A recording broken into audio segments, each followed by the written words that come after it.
O baka ganito ibig mo sabihin, ha? Kapag malaki kalaban, tatakbuhan mo. Hindi mo papalagan. Alam mo, sa panahon ngayon, ha? Malaki maliit, kailangan palagan mo. Pag di ka pumalag, ikaw ang kakanain nun.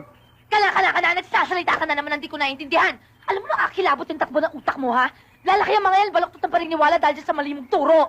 Oy, sa mga turo ko, ha? Kahit saan sila makarating, di sila maano. Oo, teka. Basta na lang kayo susugod, hindi man lang kayo naghugas ng kamay. Hayaan mo sila. Para hindi ka agad kapitan ng sakit. Para masanin sa mikrobyo. Sige, kain. Walang kakain ng hindi naghugas ng kamay. Kain na kain! Sige! Nangiinis ka ba? Oo, Kapatid? bakit? Ba't mo ko iniinis? Inaagaw mo ako ng papel sa mga bata, eh. Tinatanggalan mo ako ng karapatan. Kung ano tinuturo mo. Ba't ikaw ba nanay? Bakit ikaw ba, tatay? Hindi kita inaagawan ng papel sa kanila. Gusto ko lang ituro sa kanila kung anong tama. Eh ikaw, anong karapatan mo ituro sa kanilang mali?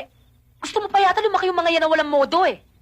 Ngayong magkakasama na tayong lahat sa bahay na ito, gagawin natin kung anong tama. Pagkahugas ng kamay, magdadasal muna tayo ng pasasalamat. Naintindihan nyo? Naintindihan mo? Wala akong naintindihan. Libag, tara. Ano pang ginagawa mo dyan? Maghuhugas ng kamay tsaka magdadasal ng pasasalamat. Hindi bagay sa'yo. Sip-sip!